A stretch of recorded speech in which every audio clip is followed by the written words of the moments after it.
I spent 3 months restoring that pocket watch. It belonged to my late wife, and I wanted my son to have something that carried her memory, her love, her final touch. I wrapped it carefully, drove to his house with my heart full of hope, believing that maybe, just maybe, this birthday would be different. I was wrong.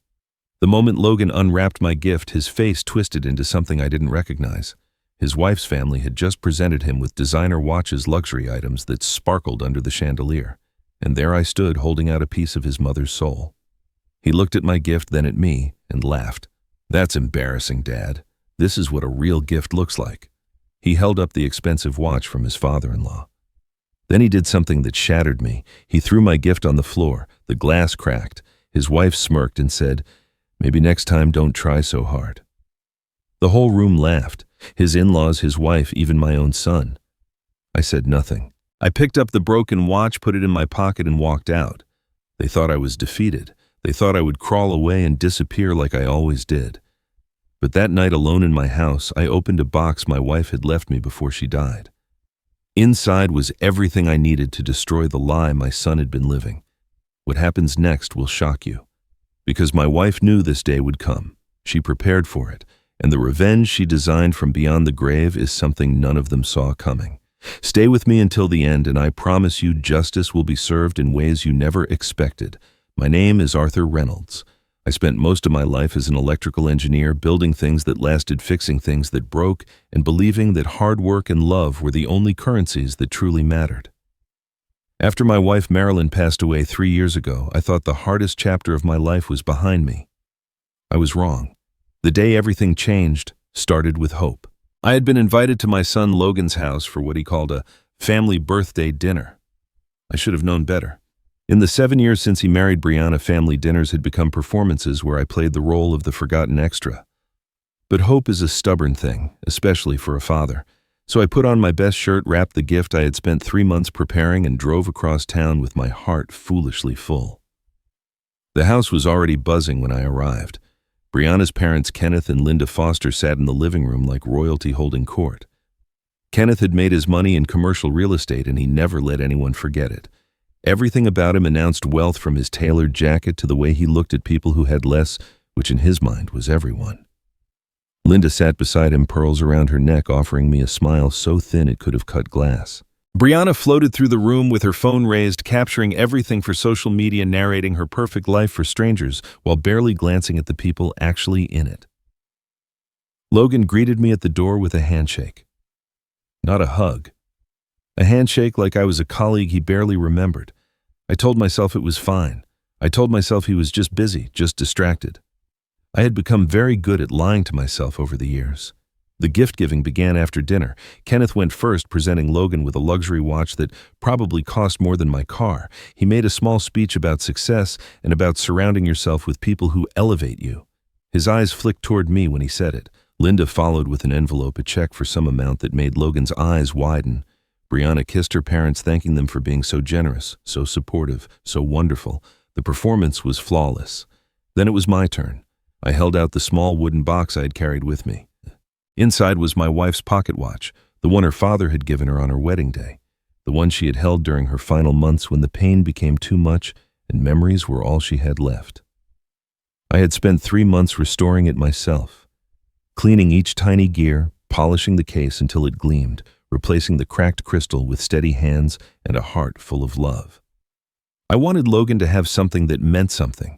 Something that connected him to his mother, to our family, to the history that made him who he was. Logan opened the box. He stared at the watch for a long moment. I waited for recognition, for emotion, for anything that resembled the boy I had raised. Instead, his lip curled. He held up the watch between 2 fingers, like it was something he had found in a gutter. "What is this supposed to be?"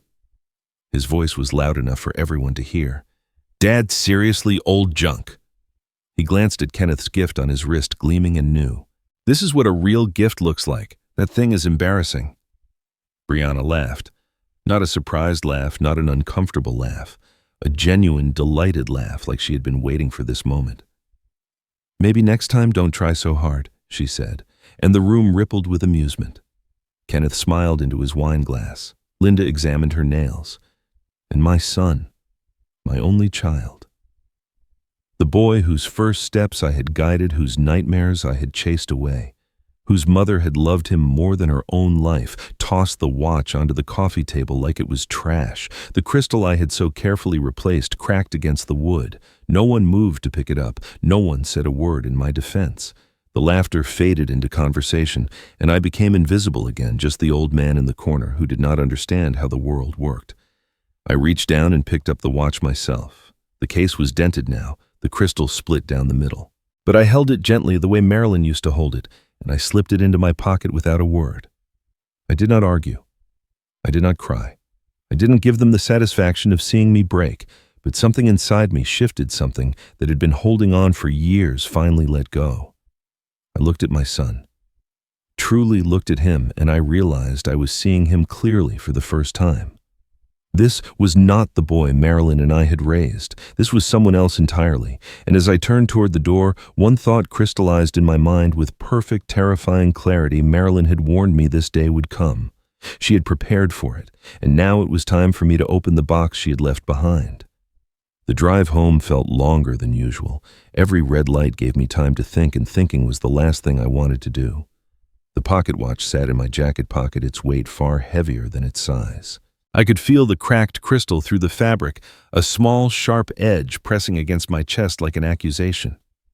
The streets were quiet, the kind of quiet that makes a man hear his own thoughts, whether he wants to or not.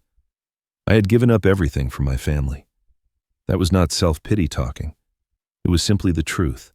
When Marilyn was diagnosed, I was 6 months away from a promotion that would have changed our lives. Regional Director of Engineering for one of the largest firms in Texas. 20 years of work leading to that moment. But Marilyn needed me, and there was never any question about what I would choose. I took early retirement, cashed out what I could, and became her caregiver. 3 years of chemotherapy. 3 years of hospital visits that blurred together into one long fluorescent nightmare. 3 years of holding her hand during the bad nights, cleaning up after the treatments ravaged her body, learning to cook soft foods when she could not keep anything else down.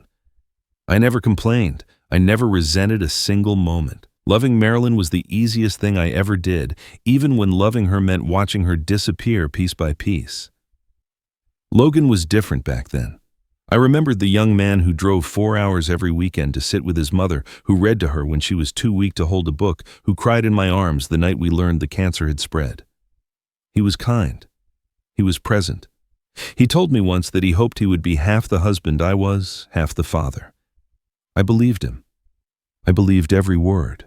The change did not happen overnight. It crept in slowly like frost on a window, so gradual that I did not notice until the glass was completely covered. It started after the wedding. Brianna came from money, and money has a way of reshaping the people who get close to it. The first year, Logan simply became busier. Too busy for Sunday dinners, too busy for phone calls. The second year, he started making excuses for why I should not visit. The house was being renovated.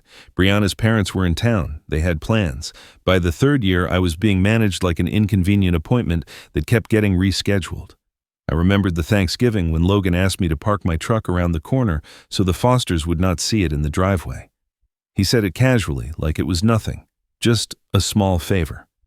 I did it because I wanted to keep the peace, because I told myself it did not matter because a father makes sacrifices for his children, but it did matter. It mattered every time he introduced me with that slightly apologetic tone. Every time Brianna looked through me like I was part of the furniture, every time I sat at their table and felt like a stranger in my own son's life. 7 years of small cuts, and tonight I finally bled. My phone rang as I pulled into the driveway. The screen showed a name that made me pause. Rosemary Clark. She had been Marilyn's closest friend for over 40 years, the kind of friend who becomes family. I answered. "Arthur, I had a feeling I should call," she said. Her voice was warm, concerned. "How are you holding up?" I did not ask how she knew something was wrong. Rosemary had always been perceptive that way. "I'm fine," I lied. "Just a long night." She was quiet for a moment. "You know, Marilyn used to worry about you, about what would happen after she was gone." She paused. "She talked about it more than you might think. She wanted to make sure you would be protected." I did not know what to say to that. Marilyn worried about everything, I finally managed. That was just who she was. "Maybe," Rosemary said softly. "Or maybe she saw things more clearly than any of us wanted to admit. Call me tomorrow, Arthur." I think we should talk." After she hung up, I sat in the car for a long time, staring at the dark windows of my empty house. Protected. What had Marilyn wanted to protect me from? The question followed me inside through the kitchen, where her apron still hung on its hook, past the living room, where her reading chair sat untouched by the window. I tried to sleep, but every time I closed my eyes, I saw Logan's face twisted into that cruel smirk, heard Brianna's laughter echoing in the silence. Sometime after midnight, I found myself standing in the hallway outside our bedroom. Marilyn's closet door was closed the way it had been since the day she died. I had not opened it in 3 years. I could not bear to see her clothes hanging there, waiting for a woman who would never wear them again. But tonight something pulled me toward it. Rosemary's words, the way Logan had looked at me, the feeling that I was missing something important, something Marilyn had tried to tell me. My hand reached for the door handle, and for the first time in 3 years, I turned it. The door swung open and Marilyn's scent washed over me. Lavender and vanilla, the lotion she used every night before bed. 3 years and it still lingered in the fabric of her clothes, in the wooden shelves, in the very air of this small space she had made her own. I stood frozen in the doorway, unable to move forward, unable to step back. The closet was exactly as she had left it. Dresses hung in neat rows, organized by color the way she always insisted. Her shoes lined the floor, each pair pointing forward like soldiers awaiting inspection. On the top shelf, boxes I had never bothered to examine sat collecting dust. I had avoided this moment for so long, convinced that opening this door would break something inside me that could never be repaired. But tonight, after everything that had happened, I needed to feel close to her again. I reached up to the shelf, running my fingers along the edges of the boxes. Most were familiar. Old photographs, tax documents, the letters we had written each other when I traveled for work in our early years. But there was one box I did not recognize. It sat in the far corner, pushed back against the wall, as if it had been deliberately hidden. The wood was dark walnut, polished smooth, about the size of a shoebox. A small brass lock held it shut. Attached to the lid was a note written in Marilyn's careful handwriting. The paper had yellowed slightly, but the words were clear. "For Arthur, when you're ready. You'll know when." My hands trembled as I carried the box to the bed. I tried the lock, but it held firm. I searched the closet for a key, checking the pockets of her coats, the small jewelry box on her dresser, the drawer of her nightstand where she kept reading glasses and hand cream. Nothing. Whatever Marilyn had locked inside this box, she had made certain I could not open it by accident. She had planned this. The realization settled into my chest with a strange mixture of grief and curiosity. My wife had prepared something for me, something she knew I would not find until I was ready to look. How long had she known this moment would come? I sat on the edge of the bed, the box in my lap, and let my eyes wander back to the closet. On the shelf beside where the box had been, I noticed a smaller container I had overlooked. Inside were photographs, dozens of them, along with cards and letters bound together with a faded ribbon. I pulled them out and began to sort through them. Logan at 5 years old, grinning at the camera with 2 missing front teeth. Logan at 10, holding up a fish he had caught on our camping trip, his face bright with pride. Logan at 16, standing beside me at his high school graduation, his arm around my shoulder, a handwritten card tucked into his diploma folder. I opened the card and his teenage handwriting filled the page. "Dad, thank you for always believing in me. I hope I make you proud someday. I love you. Logan." The words blurred as tears filled my eyes. This was my son. This was the boy I had raised, the boy who had written these words and meant them, the boy who had somewhere along the way become a stranger.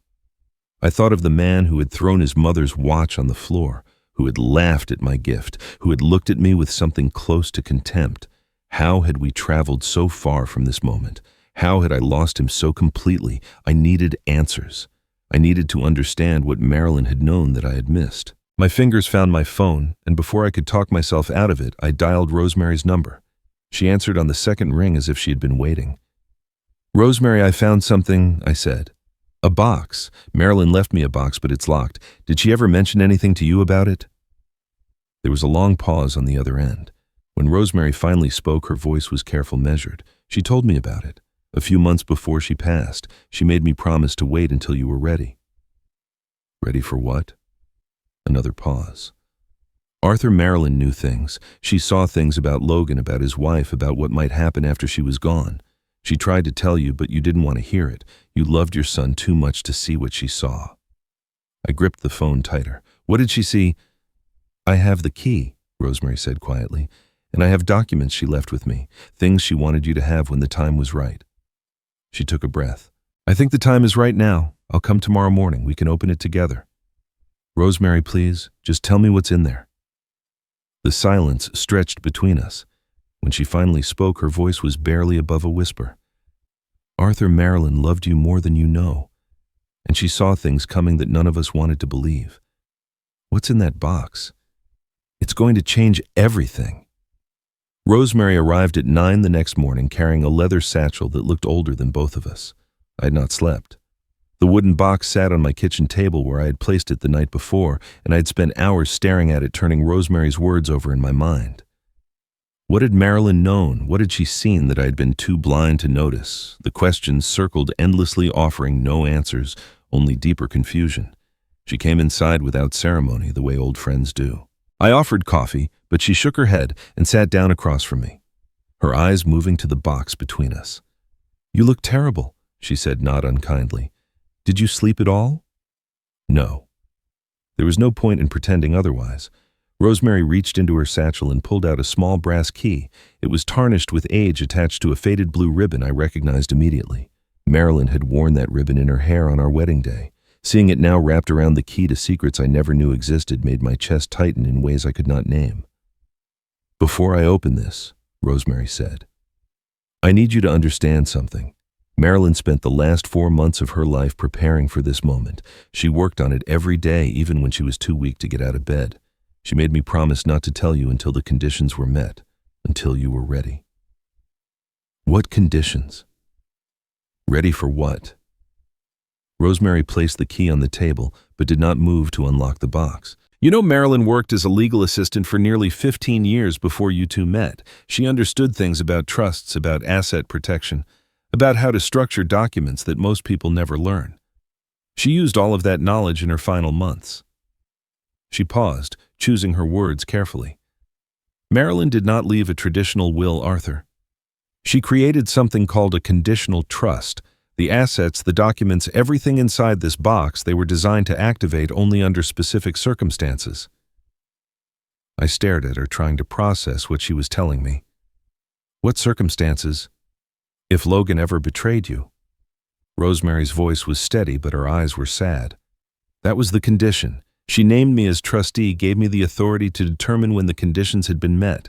For 3 years I watched. I hoped I would never have to make this call. But after what happened at your birthday, she shook her head slowly. The condition has been met, Arthur. Marilyn knew this day would come. The room felt smaller suddenly, the air thicker. My wife had anticipated her own son's betrayal. She had planned for it, prepared for it, built legal structures around it, while cancer was eating her alive. The depth of her foresight, her determination to protect me even after death was almost too much to comprehend. Rosemary picked up the key and unlocked the box. The lid opened smoothly, revealing contents that had waited 3 years to be discovered. On top was a stack of legal documents bound together with a clip, each page bearing Marilyn's signature and the stamp of a notary. Beneath those was a small USB drive, its surface labeled in her handwriting with a single word, first. And at the bottom, a sealed envelope slightly larger than the others with words written across the front that made my breath catch in my throat. For Logan, when he's ready to hear the truth. There's also a video, Rosemary said quietly. But Marilyn was very specific about the order. She wanted you to see what's on that USB drive first, then the documents. The video comes later when Logan is present. She planned everything down to the smallest detail. I picked up the legal document, scanning the first page. Terms I half understood jumped out at me. Revocable living trust, conditional distribution, beneficiary restrictions. Marilyn had built a fortress around me, and I had never even known it existed. Why didn't she tell me? The question came out raw, almost accusatory. Why keep this secret? I was her husband. We shared everything. Rosemary reached across the table and placed her hand over mine. She knew you, Arthur, better than anyone. She knew that if she told you what she suspected about Brianna, about the changes she saw in Logan, you would have defended him.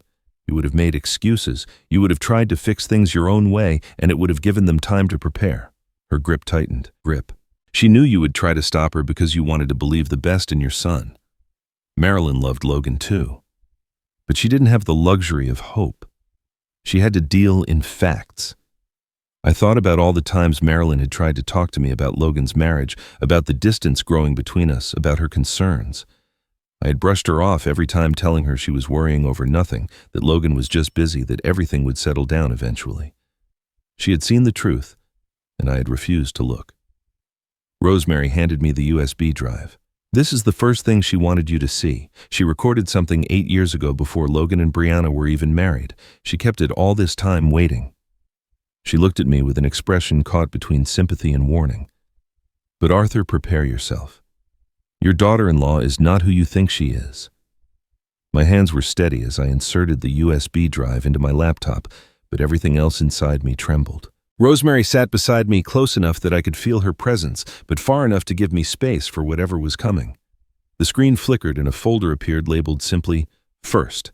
Inside was a single audio file dated 8 years ago, 1 year before Logan and Brianna's wedding. I looked at Rosemary and she nodded. I clicked play. The recording began with the familiar sound of our old kitchen, dishes clinking softly, the hum of the refrigerator, the creak of the chair by the window where Marilyn always sat. Then her voice filled the room, and for a moment I forgot everything else. I forgot the betrayal, forgot the box, forgot the years of grief. I just heard my wife alive again, speaking in that warm, measured tone she used when she was being careful. "I'm so glad you could come by, Brianna. It means a lot to me that you want to spend time together." Brianna's voice came next, lighter than I remembered, almost girlish. "Of course, Mrs. Reynolds. I know how important family is to Logan. I want us to be close." There was a pause, the sound of tea being poured. Then Marilyn spoke again. "You know I worry about Logan sometimes. He works so hard and I won't be around forever. It comforts me to know he'll have someone looking out for him." What came next made my blood run cold. "You don't need to worry about that," Brianna said, her voice shifting into something more confident, more candid, as if she had decided Marilyn was safe enough to speak honestly. "I'm grateful you've accepted me.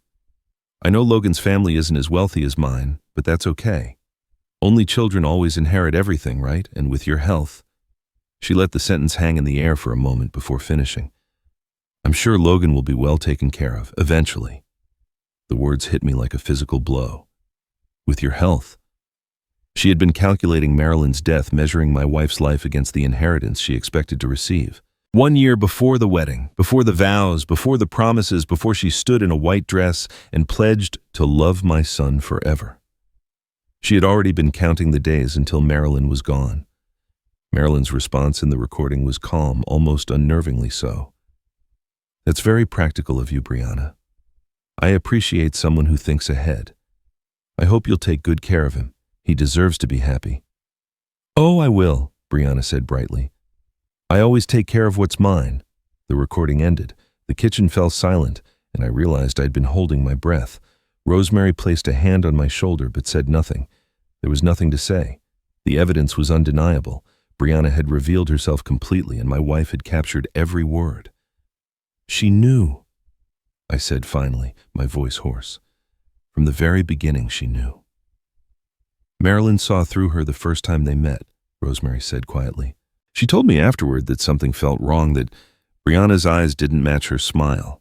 But she needed proof. She needed something concrete, something that couldn't be dismissed as a mother-in-law's jealousy." She gestured toward the laptop. "So she created it.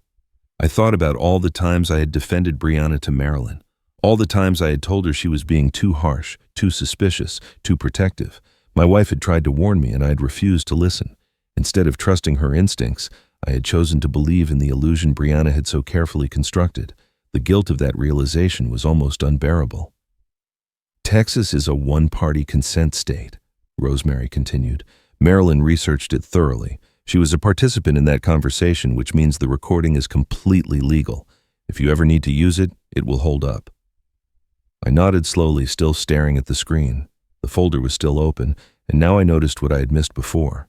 The USB drive did not contain just one recording. There were multiple folders, each labeled in Marilyn's precise handwriting. Folder 2 was titled The House, Folder 3, The Truth About the Fosters, and Folder 4, the largest file of all, For Logan, My Final Words. "What else is on here?" I asked, reaching for the mouse. Rosemary stopped my hand gently. "Not yet.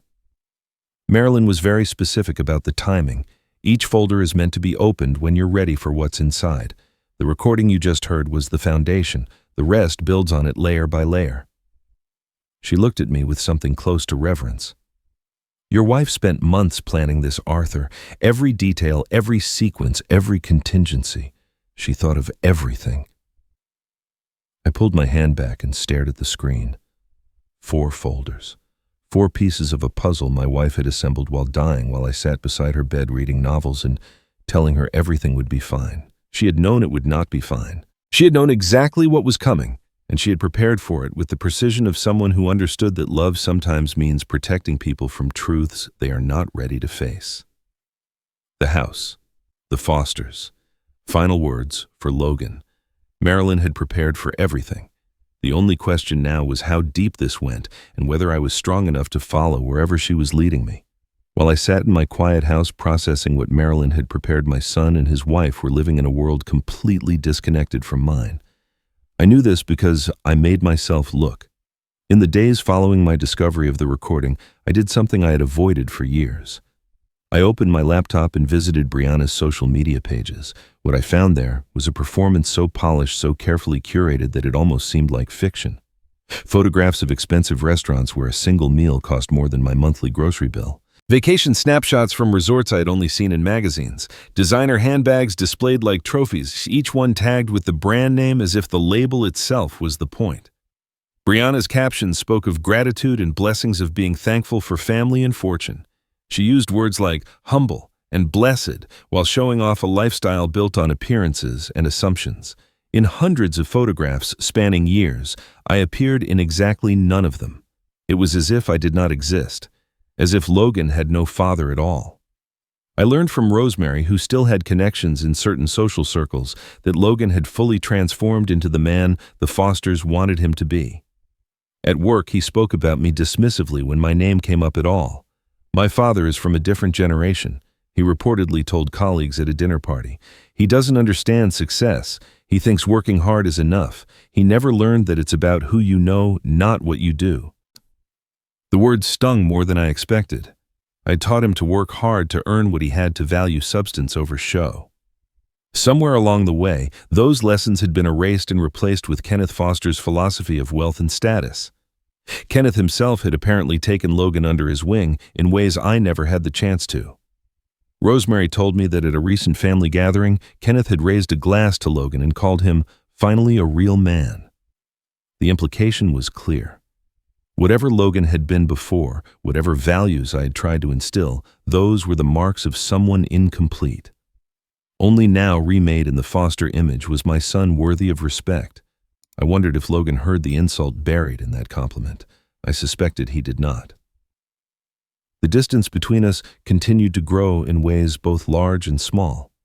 I had a doctor's appointment scheduled for the following week, a follow-up for some minor heart concerns that had surfaced during my annual physical. Logan had promised months ago to drive me to sit with me, to be there the way I had been there for him through every illness and injury of his childhood. A week before the appointment, he called to cancel. His voice was casual, almost bored, as he explained that he and Brianna had a charity gala that evening and needed the day to prepare. "You understand, Dad," he said. "These events are important for my career. Brianna says we can't miss it. You can take a taxi ride, or maybe call one of your friends." I told him it was fine. I told him I understood. I did not tell him that his mother had never missed a single appointment during her illness, that I had rearranged my entire life to be beside her, that being there for family was not something you scheduled around convenience. I simply hung up and sat in the silence of my kitchen, wondering how we had come to this. What I did not know then, but would learn later, was that cracks were already forming in the Foster facade. Kenneth had declined to purchase a new car that month, telling Brianna the economy was uncertain, and it was wise to be cautious. Linda had quietly canceled their annual European vacation, citing schedule conflicts that seemed to appear out of nowhere. Brianna noticed these small changes but did not question them. She had been raised to believe that wealth was permanent. That status was assured that people like her family did not suffer the indignities of financial concern.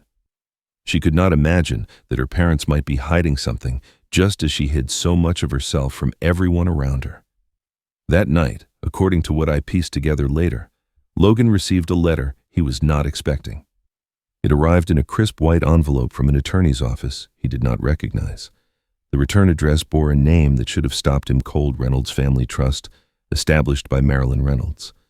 My son had never heard of any trust. In 7 years of marriage to Brianna, through all the calculations about inheritance and timing, no one had ever mentioned that his mother had created something beyond a simple will. Logan looked at the envelope for a long moment. Then, according to Brianna's later account, he shrugged and tossed it into the trash without opening it. He assumed it was junk mail, some kind of scam targeting grieving families. He assumed wrong. That single decision, that careless dismissal of his mother's final preparation, would prove to be the most costly mistake of his life. But Logan did not know that yet. He was too busy preparing for his charity gala, too focused on impressing people who would forget his name by morning, too confident in a future that was already beginning to crumble beneath his feet. Gerald Morrison's office occupied the 3rd floor of a modest building downtown, the kind of place that announced competence without pretense. I had called him the morning after discovering the full contents of the USB drive, and he had agreed to see me immediately. Marilyn had chosen well. Gerald was a man in his late 60s with silver hair and steady eyes that suggested he had seen enough of human nature to be surprised by very little. He had handled Marilyn's affairs during her final months, and according to Rosemary, he was one of the few people who understood the full scope of what she had built. He greeted me with a firm handshake and led me to a conference room where documents were already spread across the table. "Arthur, I've been expecting this call for 3 years," he said, settling into his chair across from me. "Your wife was very clear about when these materials should be reviewed. She trusted that you would know when the time was right." He paused, studying my face. "I take it the time is right." "It is," I said simply. There was no need to explain further. Gerald nodded and began walking me through the documents with the patience of a man who understood that what he was revealing would change everything. The house Logan lived in, the one where he had humiliated me on my birthday, did not belong to him. It belonged to me. More precisely, it was held in a revocable living trust that Marilyn had helped me establish 12 years ago when Logan was still the son I recognized. I had purchased the property as a gift for his future, intending to transfer the title to him when he married and started a family. But Marilyn had convinced me to keep it in the trust instead, arguing that it was wiser to maintain control until we were certain about Logan's circumstances. At the time, I had agreed without much thought. Marilyn handled the paperwork and I signed where she indicated. I'd forgotten the details entirely in the years since, especially after her illness consumed all of our attention. "Your wife never forgot," Gerald said. "In fact, she updated the trust provisions 6 months before she passed. She added specific conditions regarding the property and other assets, all contingent on your son's behavior toward you." He slid a document across the table, pointing to a clause highlighted in yellow. "If Logan ever, in your judgment, or in the judgment of the designated trustee, betrays or abandons his father, all assets held in trust revert immediately to your sole control. No court approval required, no lengthy legal process, just your signature on a notice of revocation." I stared at the words, trying to absorb their implications. Marilyn had built a safety net I never knew existed. She had anticipated exactly what had happened and created a mechanism to protect me from it. The house, the car Brianna drove, the one she displayed so proudly on her social media, was also trust property. I'd purchased it as a wedding gift, but like the house, Marilyn had ensured it remained in my name. "Logan has been living in a home he doesn't own," Gerald continued. "His wife has been driving a car that belongs to you. They've built their entire lifestyle on the assumption that these assets would eventually become theirs through inheritance. Your wife made certain that assumption would never become reality unless Logan earned it." I sat in silence for a long moment, processing the scope of what Marilyn had done.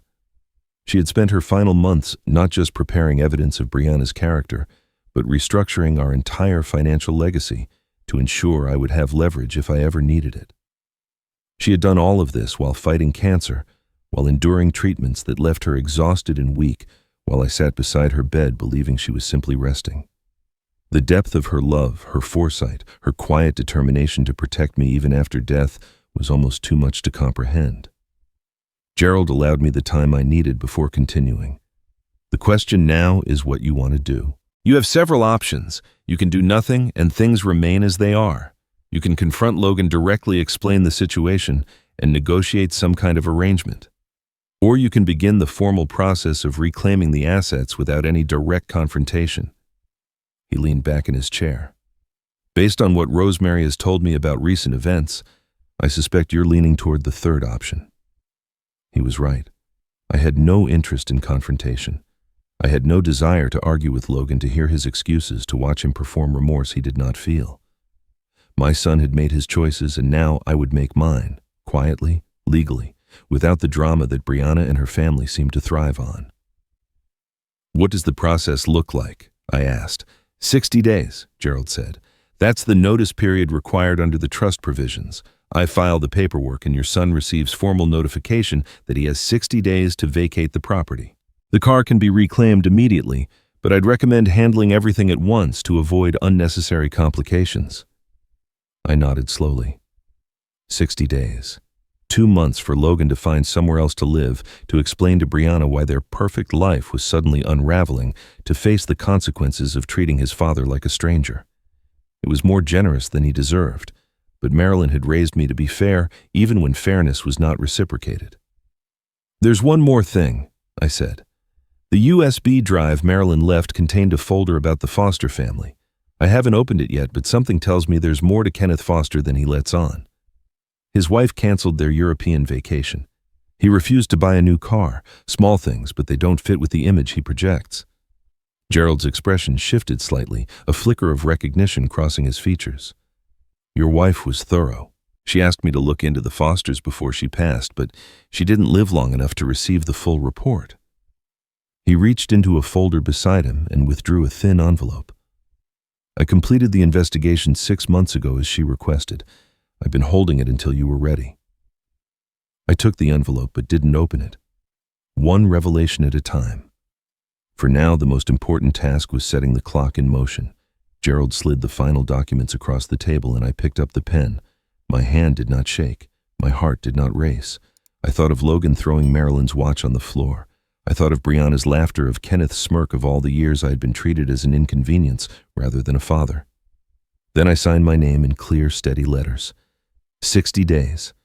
That was how long Logan had before his entire world collapsed, and he did not even know the clock had started. 2 weeks passed before Logan finally understood what was happening. Gerald had warned me that the first letter might be ignored, that people often dismiss legal correspondence they do not expect as junk mail or scams. He was right. The first notice went unanswered, likely discarded without being opened. So we sent a second letter, this one marked urgent, delivered by certified mail with a signature requirement. Logan could not ignore that. He had to sign for it, had to hold it in his hands, had to face the reality that something official was demanding his attention. I was sitting in my kitchen when my phone rang, and I knew before I answered who it would be. Logan's name appeared on the screen, and I let it ring 3 times before picking up. I wanted him to wait. I wanted him to feel, even for a few seconds, what it was like to be uncertain whether someone would bother to respond. "Dad, what the hell is this?" His voice was sharp, angry, but beneath the anger I could hear something else. Fear. "I just got a letter saying I have to vacate my house. My house? There must be some mistake." I let the silence stretch for a moment before responding. When I spoke, my voice was calm, measured, the voice of a man who had spent weeks preparing for this exact conversation. "There's no mistake, Logan. That house belongs to me. It always has." "That's impossible. We've lived here for 7 years. You gave it to us as a wedding gift." "I bought it for you," I said. "That's true. 12 years ago I purchased that property with the intention of giving it to you when you were ready, but your mother convinced me to keep it in a trust instead. She thought it was wiser to maintain control until we were certain about your circumstances." I paused, letting the words settle. I'd forgotten the details myself until recently. Your mother handled all the paperwork. She was always more careful about these things than I was. Logan's breathing was heavy on the other end of the line. Mom wouldn't have done this. She wouldn't have set some kind of trap. It wasn't a trap. It was protection. Your mother saw things I didn't want to see. She tried to warn me and I didn't listen, but she made sure that if the day ever came when I needed to protect myself, I would have the tools to do it. I kept my voice steady, refusing to let emotion crack through. I never planned to take back the house, Logan. I never wanted any of this. But after what happened at my birthday, after years of being treated like an embarrassment, I've decided to follow your mother's wishes." There was a long pause. When Logan spoke again, his voice had shifted from anger to something closer to desperation. "Dad, that was just a misunderstanding. I didn't mean what I said about your gift. Brianna and we've just been under a lot of stress. We can work this out. Just give me some time." "You've had 7 years of time," I said quietly. 7 years of missed dinners and canceled visits. 7 years of being asked to park around the corner so the Fosters wouldn't see my truck. 7 years of watching my son become someone his mother wouldn't recognize. I took a breath. "The notice gives you 45 days to vacate. I suggest you use them wisely." "This is insane. I'll get a lawyer. I'll fight this." "You're welcome to try. Gerald Morrison has handled every detail with precision. The trust documents are airtight. Your mother made certain of that." I hesitated, then added the final blow. "And Logan, you should know that the house isn't the only asset held in that trust. The Mercedes Brianna drives, the one she posts about on social media, the one she shows off to her friends, that's trust property too. I bought it as a wedding gift, but like the house, it was never transferred to your name. It belongs to me." The silence that followed was absolute. I could almost hear Logan's world restructuring itself, the foundation of his carefully constructed life crumbling beneath him. When he finally spoke, his voice was barely above a whisper. "You can't do this." "I already have. Gerald will send the formal documentation for the vehicle by the end of the week. I'm not doing this to punish you, Logan. I'm doing this because your mother believed it was necessary, and I've finally accepted that she was right." I let those words hang in the air. 45 days. I hope you use them to think about what matters, not just what you're losing. I ended the call before he could respond. My hands were steady as I set the phone down on the table, but my heart ached in ways I had not expected. This was my son. Despite everything, despite the cruelty and the dismissal and the years of distance, he was still the boy I had raised, the child Marilyn and I had loved more than our own lives. Taking action against him felt necessary but also deeply wrong, like amputating a limb to save the body. I understood now why Marilyn had built these structures herself. She knew I would never have had the strength to do it alone. Later that evening, Rosemary called to check on me. I told her about the conversation, about Logan's shock and anger, about the silence that had followed my revelation about the car. She listened without interrupting, then said something I would carry with me through the difficult weeks ahead. "Marilyn didn't build this to destroy Logan. She built it to save him. Sometimes people have to lose everything before they can understand what truly matters. You're not punishing your son, Arthur. You're giving him the chance to find himself again." I wanted to believe her. I wanted to believe that somewhere beneath the arrogance and cruelty the boy I had raised still existed, waiting to emerge once the false life he had constructed was stripped away. But belief is a fragile thing, and hope had cost me too much already. For now, all I could do was follow the path Marilyn had laid out and trust that she had known what she was doing. 45 days. The clock was ticking, and Logan's world was about to collapse. What I did not know then was that Brianna had walked through the front door just minutes after our call ended, shopping bags in hand, a smile on her face, as she announced she had found the perfect dress for the Foster family gala. She didn't know yet. She didn't know that the house she was standing in, the car she had driven to, the boutique, the entire life she had built on my generosity and her assumptions, all of it was about to disappear. That revelation would come soon enough, and when it did, nothing would ever be the same. The weeks that followed brought a satisfaction I had not anticipated, though it was tempered by a sadness that never quite left. Rosemary kept me informed about what was happening in Logan's household, not through gossip, but through genuine concern. She had friends who knew people in their social circle, and word traveled quickly when cracks began to appear in what had seemed like a perfect life. The image Logan and Brianna had so carefully cultivated was starting to crumble, and everyone was watching. They could not afford to buy a house. That was the first reality they had to face. Logan's salary, which had seemed impressive when supplemented by free housing and a vehicle he did not pay for, barely covered their actual lifestyle.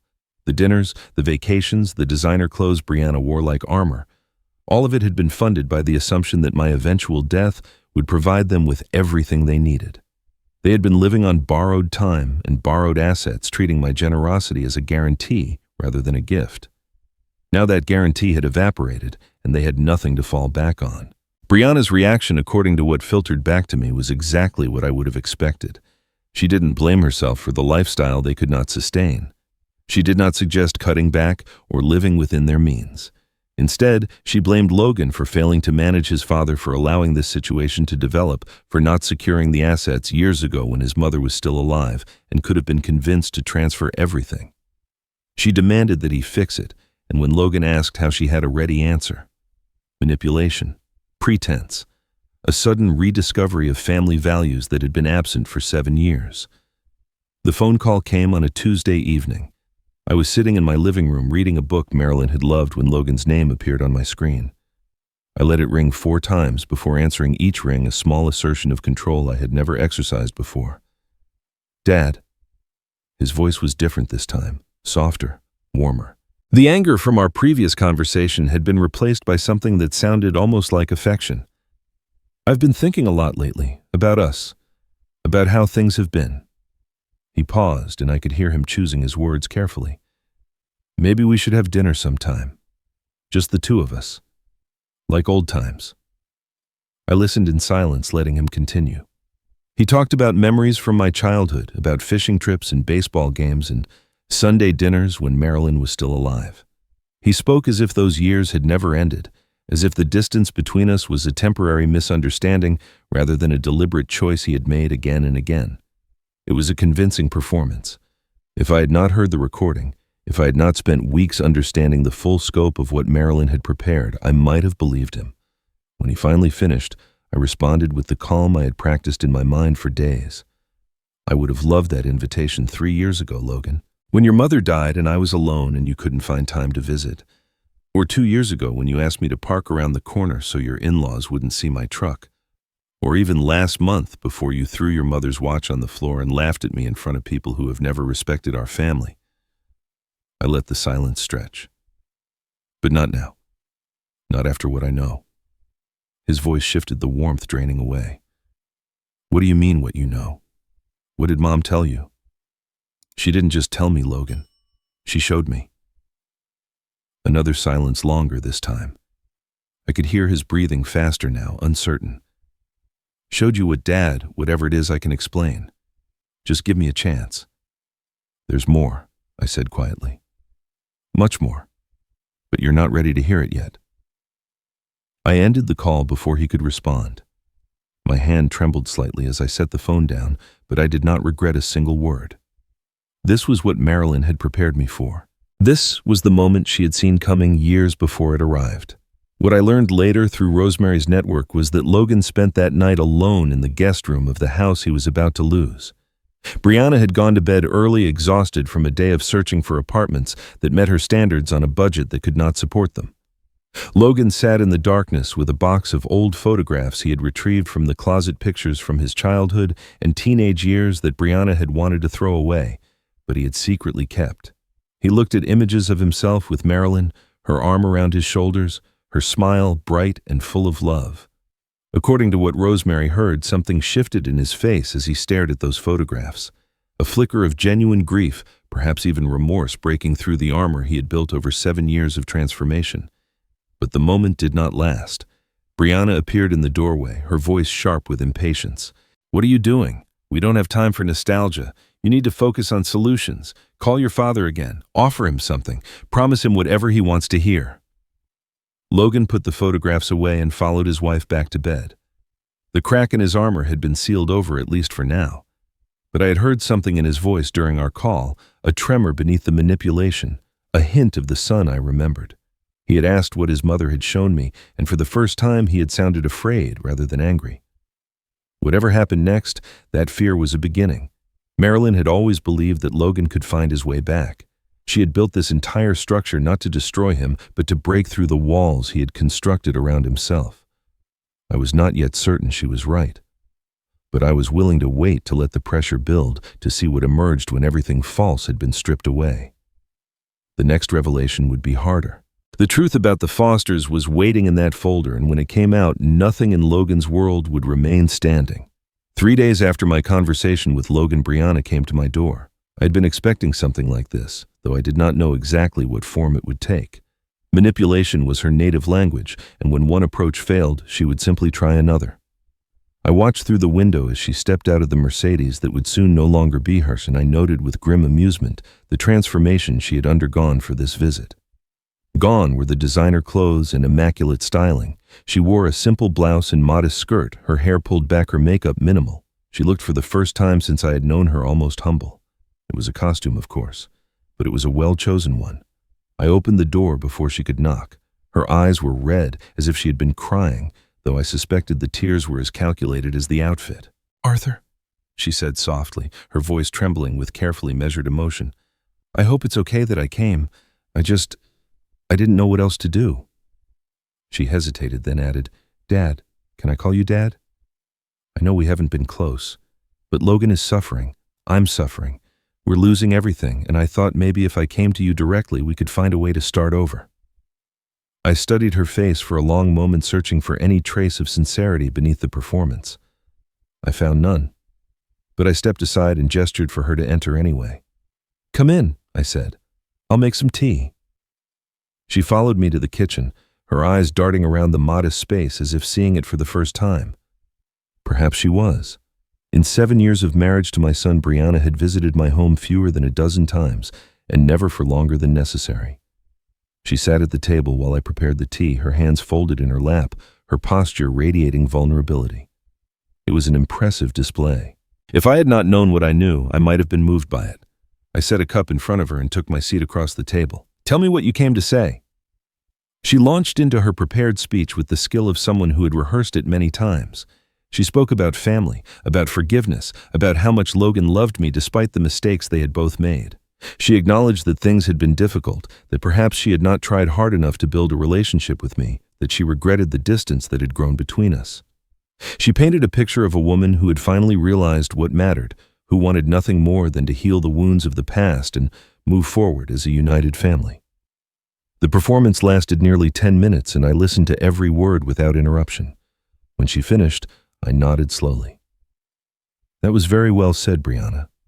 You've clearly given this a lot of thought." I reached for my laptop, which sat on the counter behind me, and placed it on the table between us. "But before we discuss starting over, there's something I'd like you to hear." Her expression flickered uncertainty, breaking through the mask for just a moment. I opened the audio file and pressed play. The sound of my old kitchen filled the room, the clinking of dishes, the creak of the chair. Then Marilyn's voice, warm and careful, followed by Brianna's lighter and more confident than I had ever heard it. "Logan's family isn't as wealthy as mine, but that's okay. Only children always inherit everything, and with your health, I'm sure Logan will be well taken care of soon." Brianna's face went pale. The color drained from her cheeks so completely that for a moment I thought she might faint. She stared at the laptop as if it had transformed into something dangerous, something that could destroy her with a single word, which in a sense it could. I stopped the recording. "Marilyn made this 8 years ago, 1 year before you married my son. She knew exactly who you were from the very beginning. She saw through you when I couldn't, and she spent her final months making sure I would be protected from you." I closed the laptop and met her eyes. "So, no, Brianna.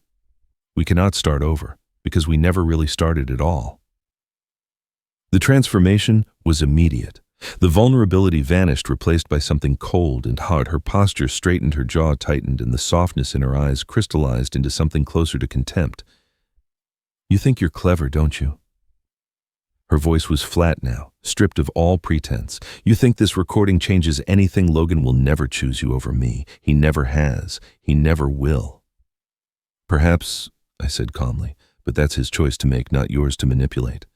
She stood abruptly, knocking her chair back. "You're a lonely old man living in a shabby house with nothing but memories of a dead wife.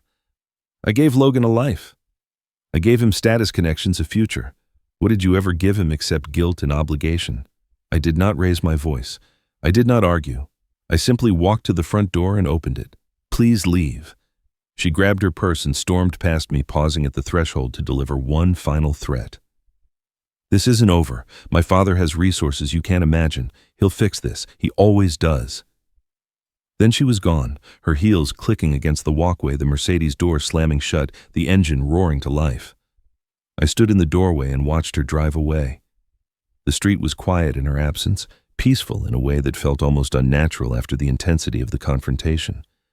But my mind was not at peace. Something she had said lingered, turning over in my thoughts.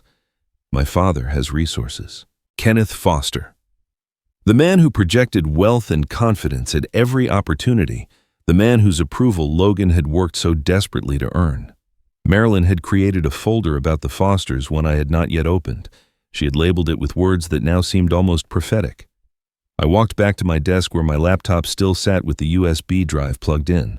The folder was there waiting just as it had been for weeks. I had been focused on the recording on the house, on the immediate crises that demanded attention. But Brianna's confidence in her father's resources bothered me. Something did not add up. The canceled vacation, the refused car purchase, the small signs I had noticed but not pursued. The folder was labeled in Marilyn's handwriting, "What they don't want anyone to know." I had trusted my wife's instincts about Brianna, and she had been right. Now it was time to trust her instincts about the rest of the Foster family. I clicked it open. The folder contained more than I had expected. Documents filled my screen, organized with the same meticulous care Marilyn had applied to everything she touched. Financial records, court filings, news articles from business publications I had never heard of. And woven through it all, notes in her handwriting, explanations and connections she had drawn during the final months of her life.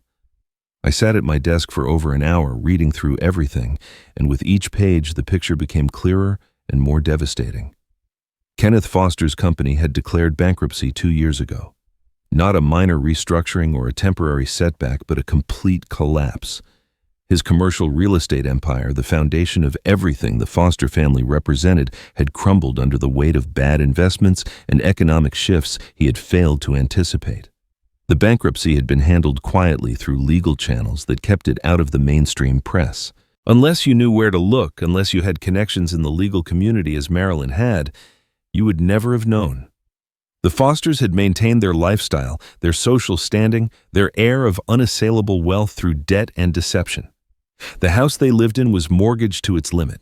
The cars, the clothes, the vacations, they no longer took all of it. It was theater, a performance designed to hide the truth from everyone around them.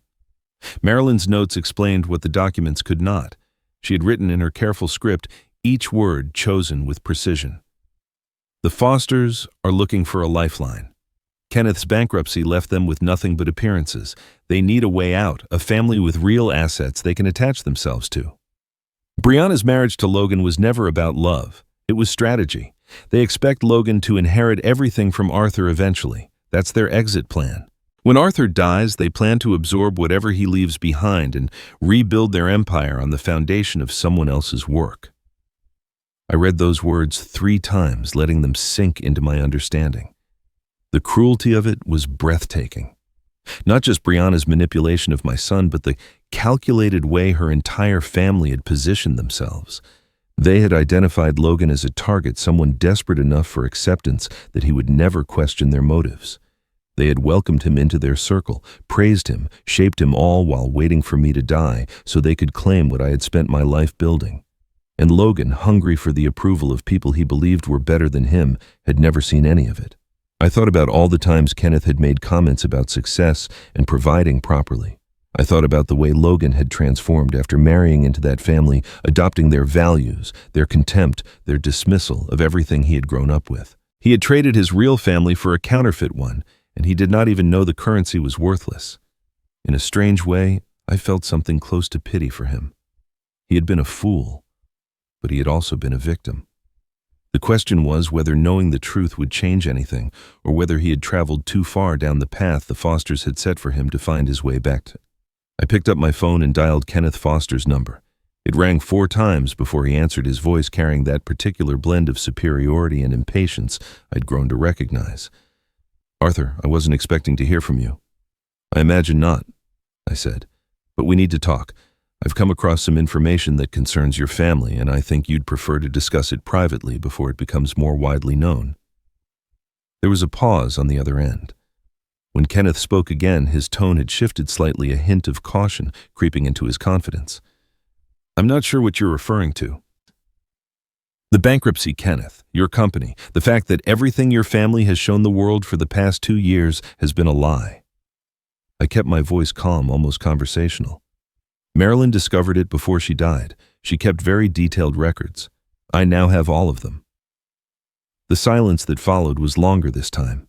I could almost hear him recalculating, trying to determine how much I knew and what I might do with the information. Finally, he spoke, his voice tight with controlled anger. What do you want? I want honesty. Something your family seems to have forgotten how to provide. I want you to tell Logan the truth about your situation, about why Brianna really married him, about what you've all been planning. I let the words settle. If you do that, this information stays between us. If you don't, I'll make sure everyone in your social circle knows exactly what the Foster name is really worth. Kenneth's response was bitter, stripped of all pretense. You have no idea what you're interfering with. I know exactly what I'm interfering with. And Kenneth, I suggest you stop treating my son as your family's retirement plan. He deserves to know the truth, even if it destroys everything he thought he understood about his wife and her family. I ended the call without waiting for a response. That night, according to what Rosemary pieced together afterward, Kenneth Foster called an emergency family meeting. Logan and Brianna arrived at the Foster home expecting support, expecting Kenneth to announce some legal strategy or financial maneuver that would solve all their problems. Instead, they found something they had never seen before. Kenneth sat in his study with his head in his hands, his face gray, his confidence completely shattered. Linda was crying quietly in the corner, her composure broken for the first time anyone could remember. The house that had always radiated success and superiority now felt hollow. The furniture and artwork, nothing more than expensive props in a play that was finally ending. Logan stood in the doorway, looking from his wife to her parents, trying to understand what was happening. Brianna's face had gone pale, recognition dawning in her eyes. She knew, she had always known, had been part of the deception from the beginning, but Logan did not know. He had believed every word, every implication, every carefully constructed image of wealth and power. And now, as Kenneth began to speak as the truth about the bankruptcy and the debt and the years of lies spilled out into the open, everything Logan thought he knew about his wife's perfect family was about to shatter into pieces that could never be reassembled. The details of that night came to me through Rosemary, who had sources I never questioned. She called me the following morning, her voice heavy with the weight of what she had learned, and recounted everything that had unfolded in the Foster home after my conversation with Kenneth. Kenneth's confession had been halting, painful, stripped of the confidence that had defined him for as long as anyone could remember. He admitted everything. The bankruptcy, the mounting debts, the desperate measures they had taken to maintain appearances while their entire foundation crumbled beneath them. For 2 years, he explained, they had been living on borrowed time and borrowed money, projecting an image of success that had long since ceased to be real. The house, the cars, the social standing they clung to so fiercely, all of it was theater. And Logan, with his connection to Arthur Reynolds, had been their exit strategy from the beginning. They had welcomed him into their family, not because they valued him, but because they expected him to inherit assets that would save them. Logan had listened in stunned silence, his world rearranging itself with each word Kenneth spoke. When the confession finally ended, he turned to Brianna. Rosemary said he looked at his wife the way a drowning man looks at the shore, desperate for something solid to hold on to. He waited for her to deny it, to explain, to fight back against her father's account. Instead, she met his gaze with an expression he had never seen before. Cold, indifferent, the mask she had worn for 7 years, finally discarded as unnecessary. "What did you expect, Logan?" Her voice was flat, almost bored. "Love, I needed security. You were supposed to provide it. That was the arrangement." 7 years of marriage, 7 years of shared meals and holidays and plans for the future, all of it reduced to a single word arrangement. Logan had believed he was building a life with a woman who loved him. In truth, he had been nothing more than an investment that failed to mature. Rosemary told me he said nothing in response. He simply stood up and walked out of the house, leaving Brianna and her parents to whatever reckoning awaited them. The collapse that followed was swift and complete. Logan's job, which had already been strained by the stress of losing the house, became untenable. His performance suffered. Deadlines were missed. Clients complained. Within 2 weeks, he was called into his supervisor's office and given the choice between resignation and termination. He chose resignation, though the distinction hardly mattered. The career he had worked so hard to build, the success he had pursued at the cost of his relationship with me, was gone. Brianna moved out 3 days later. She took her clothes, her jewelry, and whatever remained of her dignity and returned to her parents' home, the same home that might soon be lost to foreclosure. She didn't say goodbye. She did not offer explanations or apologies. She simply vanished from Logan's life as cleanly as if she had never been part of it at all. The divorce papers arrived by courier at the end of the week, a thick envelope containing the legal dissolution of everything Logan had sacrificed to obtain.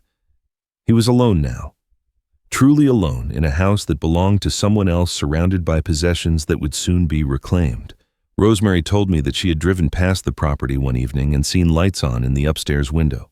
She considered stopping, considered offering some word of comfort, but decided against it. Some moments require solitude. Some pain must be faced without witnesses. What she did not know, what I only learned later, was what Logan did during those long hours alone. He wandered through the rooms of the house like a ghost touching furniture. He would soon lose standing in doorways, as if trying to memorize spaces that had never truly been his. Eventually, he found himself in the guest room closet, where he had stored the box of photographs and cards Brianna had wanted him to throw away. He pulled it out and began sorting through the contents, searching for something he could not name. Near the bottom, he found a birthday card he had written to his mother when he was 16. The paper was faded, the edges soft with age, but the words were still legible. "Mom, I promise I'll always take care of you and Dad. You're the best parents anyone could have. I love you forever." He had meant every word when he wrote it. Somewhere along the way, he had forgotten how to mean it anymore. Logan wept. Not the controlled tears of an adult managing difficult emotions, but the raw, broken sobs of someone confronting the full measure of what they have lost. He wept for his mother, who had seen this coming and tried to protect him. He wept for his father, whom he had treated as an embarrassment rather than a blessing. He wept for the person he had once been and the stranger he had become. His phone buzzed sometime after midnight. Through blurred vision, he read the message on the screen. It was from Rosemary Clark, a woman he barely knew, but whose name was forever linked to his mother. "Your mother left something for you. I think you're finally ready to receive it. Come to Arthur's house tomorrow. It's time you heard what Marilyn wanted to tell you." Logan arrived at my door the next morning, looking like a man who had not slept in days. His clothes were wrinkled, his eyes red and hollow, his posture stripped of the arrogance that had defined him for so long. He stood on my doorstep with his hands at his sides, not reaching for the doorbell, not knocking, simply waiting. When I opened the door, he flinched slightly, as if expecting to be turned away. I said nothing. I simply stepped aside and let him enter. Rosemary was already in the living room, seated in Marilyn's old chair by the window. She had arrived an hour earlier to help me prepare, to ensure that everything was ready for what came next. The laptop sat on the coffee table, connected to the television screen, the video file queued and waiting. This was the moment Marilyn had planned for, the culmination of everything she had built during her final months. I had watched the video once already, alone in the quiet hours before dawn. I had wept through most of it. Now I would watch it again with my son beside me and let Marilyn speak the words I never could. Logan sat on the couch, his movements slow and uncertain.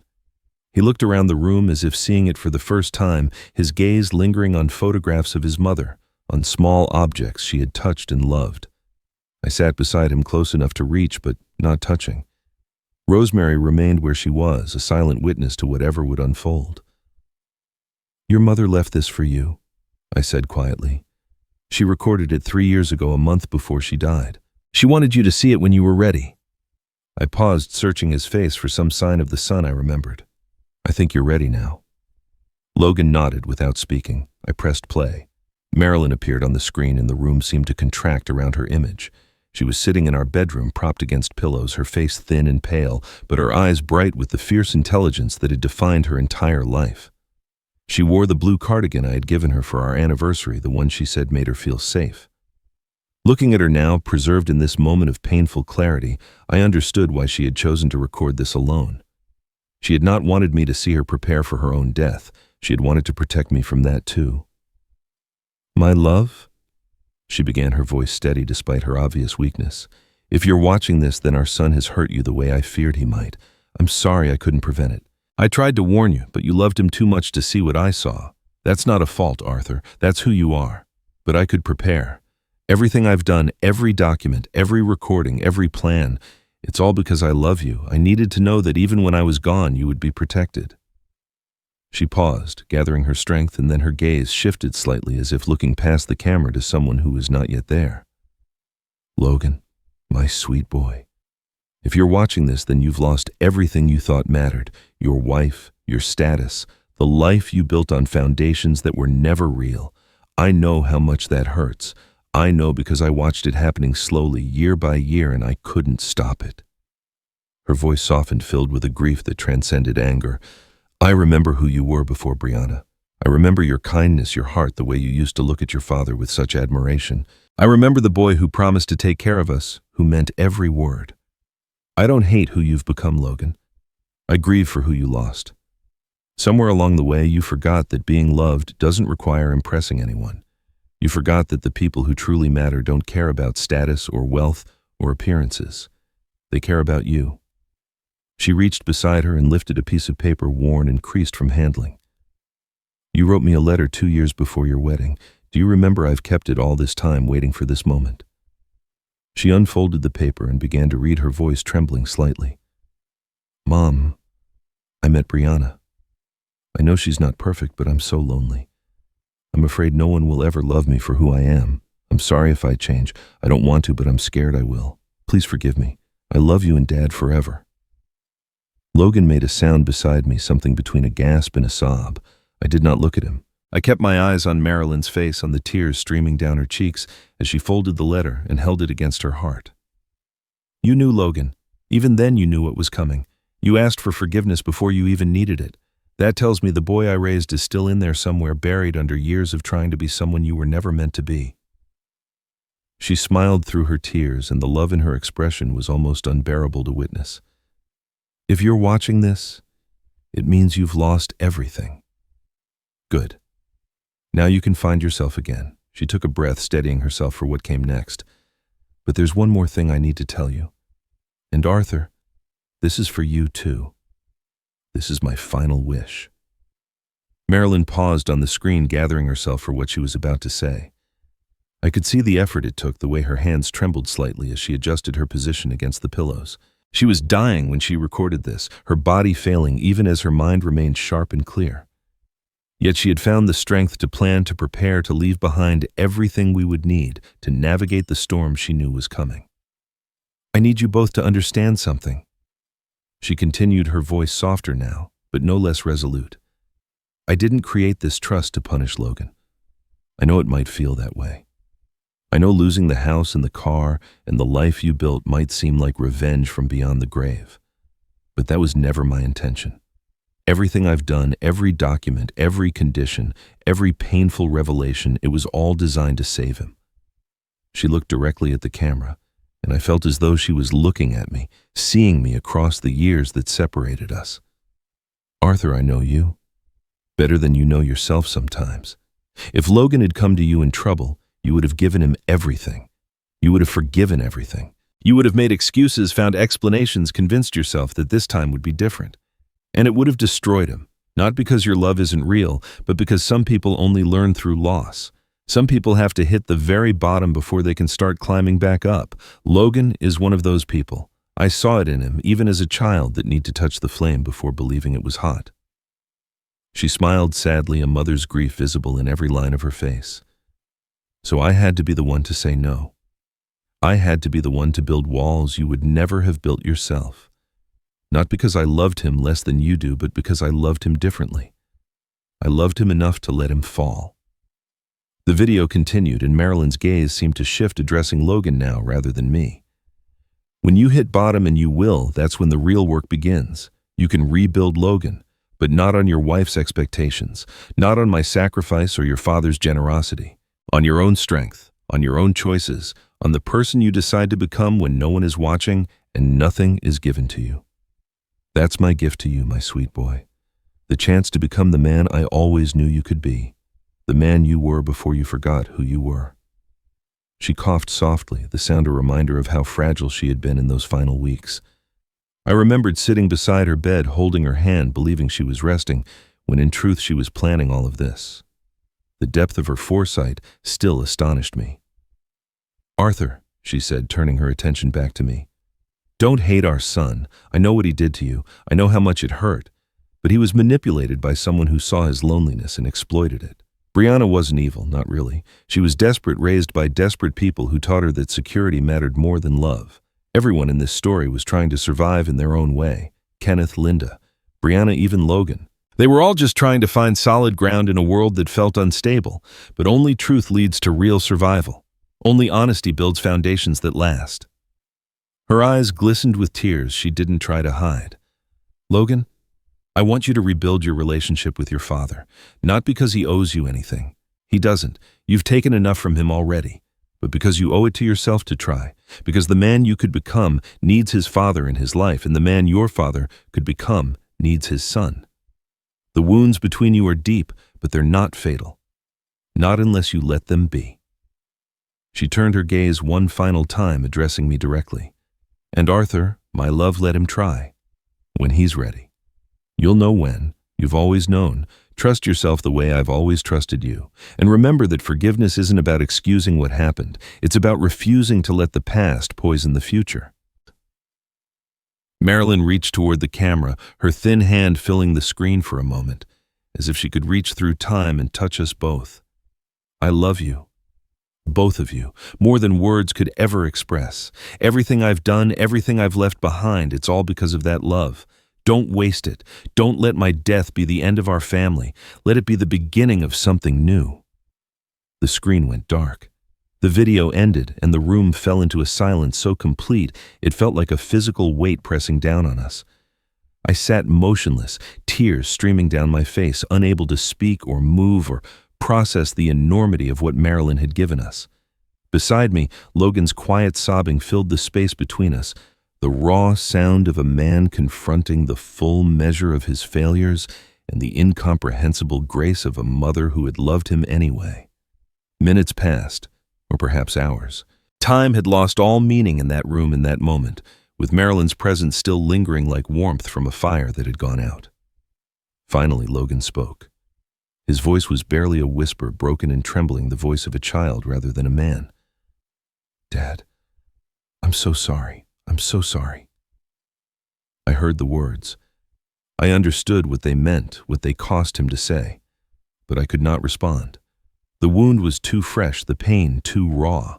Marilyn had asked me to let him try to forgive when the time was right, but the time was not right. Not yet. I sat in silence, staring at the blank screen where my wife's face had been, and I let the tears fall without shame or explanation. Logan's apology hung in the air between us unanswered, waiting for a response I was not yet ready to give. The weeks that followed were quiet in a way I had not experienced since Marilyn's death. Logan left my house that day without pressing for a response I could not give. He did not argue. He did not plead. He simply stood, wiped his eyes, and walked out the door with a dignity I had not seen in him for years. I watched him go. And something in me wanted to call out, to say something that would bridge the distance between us, but the words would not come.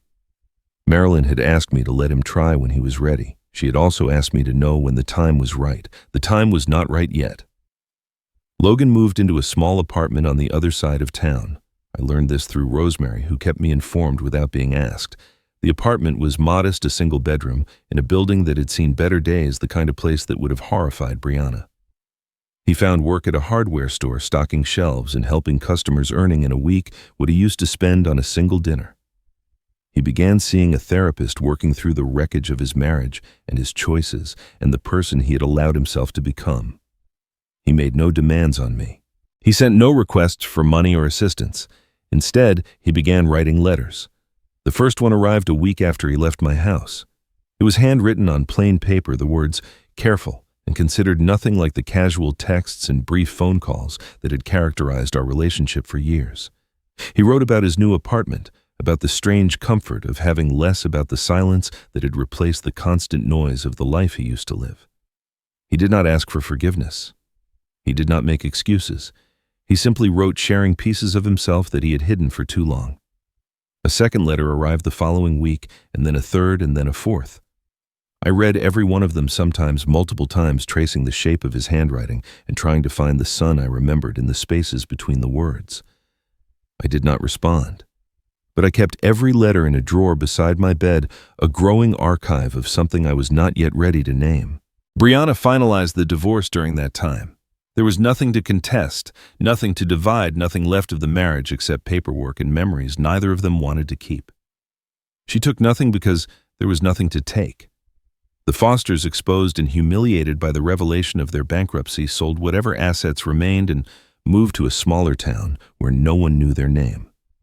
Rosemary told me that Kenneth's reputation never recovered, that the social circles he had dominated for decades closed their doors to him completely. I felt no satisfaction in this.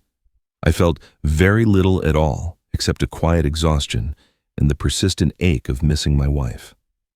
One afternoon, I drove to Marilyn's grave. I had not visited in several weeks, too consumed by everything that had happened to make the familiar journey. The cemetery was peaceful, the late autumn sun casting long shadows across the rows of headstones. As I approached Marilyn's plot, I noticed something that made me stop. Fresh flowers rested against the stone, a simple bouquet of white roses, her favorite. Beside them lay a handwritten note, the paper weighted down with a small rock to keep it from blowing away. I recognized the handwriting immediately. It was Logan's. I knelt down and read the words he had written. "Mom, I understand now. You weren't punishing me. You were loving me the only way left. I'm going to earn back what I lost. I promise." Below that, in smaller letters, he had added something else. "Mom, I remember who I was. I'm coming back to him." I sat beside Marilyn's grave for a long time, holding that note, reading those words again and again. Something shifted in my heart, a movement so subtle I almost missed it. Logan had been here. He had spoken to his mother, made promises I could not hear, taken the first steps on a journey I had not believed he would ever begin. The anger I had carried for so long did not disappear, but it softened somehow, making room for something else. Hope, perhaps, or the faint beginning of forgiveness. When I finally left the cemetery, I did not drive home. Instead, I found myself heading across town, following a route I had never taken before, until I arrived at a modest apartment building on a quiet street, Logan's building. I parked my car and sat there, unable to move, watching the windows and wondering which one was his. An hour passed, maybe more. I could not bring myself to get out to climb the stairs to knock on his door. The distance between us felt both impossibly vast and achingly small. My phone buzzed, a text message from Logan. He had seen my car from his window, recognized it despite everything, and chosen not to come down. Instead, he had written 6 words that broke something open inside me. "Dad, you don't have to come up, but if you ever want to, I'll be here, however long it takes." I sat in that car for another 10 minutes reading Logan's message again and again. However long it takes. Those words carried a weight that surprised me, a patience I had not believed him capable of anymore. Finally, I opened the door and stepped out into the cool evening air. The building looked even more modest up close, paint peeling near the entrance, the buzzer panel worn from years of use. I found Logan's name and pressed the button. The door clicked open without a word from the intercom. He was waiting for me. The apartment was small, just as Rosemary had described, but it was clean and orderly in a way that spoke of deliberate effort. Logan stood near the window where he must have watched my car, his hands at his sides, his expression uncertain. He looked older than I remembered, or perhaps I was simply seeing him clearly for the first time in years. The arrogance was gone, replaced by something quieter, something that resembled the boy I had raised before. The world reshaped him into someone I did not recognize. I stepped inside and looked around the room. There was little furniture, just the basics needed for a simple life. But on the wall beside the window, framed carefully and hung at eye level, was the pocket watch, Marilyn's pocket watch, the one I had restored for 3 months, the one Logan had thrown on the floor at his birthday party, cracking the crystal I had so carefully replaced. I stared at it, unable to speak. "I went back for it that night," Logan said quietly. "After everyone left, I found it under the coffee table where it had rolled. I kept it hidden from Brianna for 3 years. I don't know why exactly. I think part of me knew even then that I was losing something I would need to find again." I moved closer to the frame, studying the watch through the glass. The cracked crystal was still there, a permanent reminder of what had happened, but it was displayed with reverence, with care, as if it were the most valuable thing Logan owned. Perhaps it was. We sat together in his small living room, and for the first time in years we talked. Not the surface conversations that had defined our relationship for so long, not the careful avoidance of anything real. We talked about Marilyn, about the years we had lost, about the choices that had led us to this moment. Logan did not ask for forgiveness. He didn't make excuses or offer justifications. Instead, he said something I had not expected. I'm not asking you to forget what I did. I just want you to know that I see it now. I see everything, the way I treated you, the person I became, the things I let Brianna and her family convince me were important. I see all of it. He paused, his voice steady but raw with emotion. And I'm going to spend the rest of my life being the son Mom believed I could be. I listened to his words, weighing them against years of disappointment and pain. And then I told him something I had been carrying since the day I first read through Marilyn's trust documents. Your mother believed you could change, Logan. She believed it so strongly that she built a path back for you even when she was dying. I reached into my jacket and withdrew a folded document, the final clause I had never activated. There's a provision in the trust. If you demonstrated genuine change verified by Rosemary as trustee, the house would transfer to your name permanently, not as a gift from me, as recognition from your mother that you had earned it. Logan stared at the document, tears forming in his eyes. Mom did that. She did. She never gave up on you even when she was preparing for the worst. I'm not giving you anything, Logan. Your mother already did. You just had to earn it. The months that followed brought a peace I had not known was possible. Rosemary became more than a friend, a constant presence in my life, someone who understood the journey I had traveled and walked beside me without expectation. I began volunteering at a grief counseling center, helping others who had lost spouses navigate the darkness that follows such loss. I found purpose in their healing meaning, in their progress connection, in their pain. Logan earned the house back, not through the legal process, but through the slower, harder work of becoming someone worthy of it. Rosemary verified his change, and the transfer was completed quietly without ceremony. On the day it became official, Logan and I visited Marilyn's grave together for the first time. We stood side by side in the autumn sunlight, two men who had nearly lost each other, bound together by a woman who had loved us both enough to plan for this moment. That evening, alone in my house, I held Marilyn's photograph and spoke to her the way I often did when no one else could hear. You saved me from losing our son forever. You saved him from losing himself. I don't know how you knew what was coming, but you knew. I smiled at her image, at the eyes that had seen so much and loved so deeply. You always knew. The world measures victory in battles won and enemies defeated. I learned a different truth through everything Marilyn left behind, that dignity is not about proving others wrong. It is about staying true to yourself when everything tries to change you. Marilyn taught me that. And now finally Logan was learning it too. Some people believe that revenge means destroying your enemies, making them suffer the way they made you suffer. But Arthur Reynolds discovered something far more powerful. He learned that the greatest victory is not in tearing others down, but in refusing to let their cruelty change who you are. Marilyn understood this long before anyone else. She knew that her son had lost his way, and she knew that only by losing everything could he find himself again. She did not build her plan out of anger or bitterness. She built it out of love, the kind of love that sees beyond the present moment and prepares for a future that might take years to arrive. Arthur honored that love by holding firm when it would have been easier to give in, by maintaining his dignity when everyone around him expected him to crumble. And Logan, broken and humbled, finally learned the lesson his mother had been trying to teach him all along. Family is not about what you can gain from each other. It is about who you become when you stand together. If this story touched your heart, if you found yourself thinking about your own family and the relationships that matter most, please share it with someone who needs to hear it today. Leave a comment below and tell me what moment affected you the most. Was it Marilyn's video, Logan's letter, Arthur's quiet strength? I read every single comment, and your thoughts help shape the stories I tell. Subscribe to the channel so you never miss another story. And remember that no matter what life throws at you, your dignity is something no one can ever take away.